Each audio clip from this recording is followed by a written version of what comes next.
හරි පුතේනම් අයිබෝන් හැමෝටම ඔන්න අදත් අපි අපේ YouTube channel එක හරහා පුතාලට විනාඩි 5න් හරි ඒ කියන්නේ විනාඩි 5ක් ඇතුළත කොහොමද මේ ගුරුත්ව චතරණය ගාණක් කොහොමද කොට දාගන්නේ කියන එක මෙන්න මේ වීඩියෝ එකෙන් ඔයාලට කියනවා. එතෙන්දී මේකේ ගණන් ආකාර දෙකක් තියෙනවා. වස්තුවක් ඉහළ සිට පහළට වැටෙන අවස්ථාවයි ආයි වස්තුවක් පහළ ඉඳලා අපි ඉහළට ගමන් කරනකොට ඒ අවස්ථාවට අදාළ ප්‍රවේගකාල ප්‍රස්ථාරය ඒ ඇසුරෙන් කොහොමද ගණනය කිරීම ටික වෙන්නේ. ඒතර අපි දන්නවා පුතේ ගුරුත්ව ත්වරණයේදී නියත සාධකයක් තියෙනවා. හරි ගුරුත්ව ත්වරණයට අදාළව ත්වරණය. අද ඉහළ සිට පහළට වැටෙන සෑම වස්තුවක සෑම තප්පරයකටම 10 ms ශ්‍රේණියක බැගින් ප්‍රවේගය වැඩි වුණාට ත්වරණය වෙනස් වෙන්නේ නැහැ. පැහැදිලිනේ? එතකොට සෑම තප්පරයකටම 10 ms ශ්‍රේණියක බැගින් ප්‍රවේගය වැඩි වෙනවා ඉහළ සිට පහළට වැටෙන වස්තුවල. ඒතර අපි දන්නවා අපි හිතමුකෝ තප්පර 5ක් ගත වුණා නම් වස්තුව පහළට වැටෙන්න ප්‍රවේගය කීයද? අන්න සෑම තප්පරයකටම 10යි නම් 10 වරක් 50 ms ශ්‍රේණියකයි. මම මේ ගානට අරන් තියෙන තප්පර 8ක්. තප්පර 8ක් ගත වෙනවා. එතෙන්දී ප්‍රවේගය හොයන්න එනවා. ඊට අදාළ ප්‍රවේගකාල ප්‍රස්ථාරය එනවා. ඒ වස්තුව පිටන උස හොයන්න එනවා. ඒතර පුතේ මුලින්ම වස්තුව පහළ වෙන අවස්ථාවේ ප්‍රවේගය. ඔයා දැන් කියලා ඇති උත්තරේ කීයද එතකොට? තප්පර 8යි නම් අපි දන්නවා තප්පර 8 වැඩි කරන්න ඕන ගුරුත්ව ත්වරණයෙන් 10යි ms ඍණ දෙකෙන්.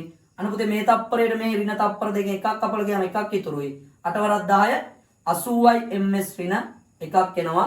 අන්න එතකොට ඉහළ සිට පහළට වැටෙද්දී අන ප්‍රවේගය. පැහැදිලිද? රයිට්. ඊළඟට දෙවනි අපෙන් අහන අනිවාර්යෙන්ම දෙවෙනි ප්‍රශ්න විදිහට අහන්නේ මෙම චලිතයට අදාළ ප්‍රවේගකාල ප්‍රස්ථාරය. එතකොට ඔයාලට මහ දෙයක් නෑ පුතේ. ගැහුව අක්ෂ දෙක y අක්ෂය දැම්ම ms ඍණ 1 x අක්ෂයට දැම්ම තප්පර. අපි දන්නවා උඩ ඉඳලා පල්ලෙහාට යනකොට ප්‍රවේගය උඩදී බිඳුවයි පල්ලෙහාදී ප්‍රවේගය වැඩි වෙනවා නම් අන්න මූල ලක්ෂ්‍ය හරහා යන ප්‍රස්ථාරයක් එන්නේ මෙහෙම. ඔච්චරයි.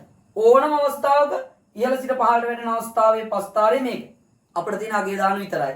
ඒතර කාලය කීයද? කාලය තප්පර 8යි නම් මම පුතා තප්පර 8 දැම්ම මෙතෙන්ට. අද ප්‍රවේගය කීයද? ප්‍රවේගය 80යි ms ඍණ 1යි. එහෙනම් මෙතන දැම්ම 80යි ms ඍණ 1. ඔන්න ඔක තමයි ප්‍රස්ථාරය. වැඩි කරන්නේ. රයිට්. ඊළඟට තුන්වෙනි ප්‍රශ්නේ අනිවාර්යෙන්ම අහනවා අපි මොකද දාන්නේ? ඒ වස්තුව පිටන උස.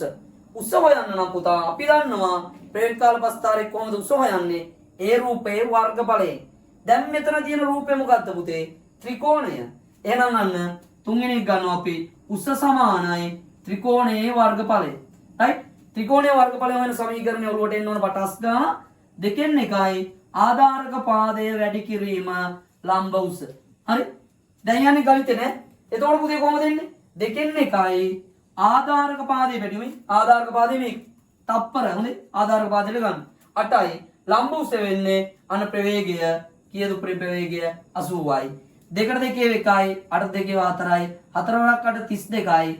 මේ බිඳුව දාන්න මෙතෙන්ට අන්න අපට එනවා ලස්සනට කියද්ද මේ ගානට දාලා 320යි මීටරයක්. පැහැදිලිනේ? එහෙනම් ඕනම ගානක අපි ප්‍රවේගකාල ප්‍රස්ථාරයක් ඇසුරින් යවුවොත් අනුස හොයන්නේ ඒ රූපයේ වර්ග ඵලයමයි.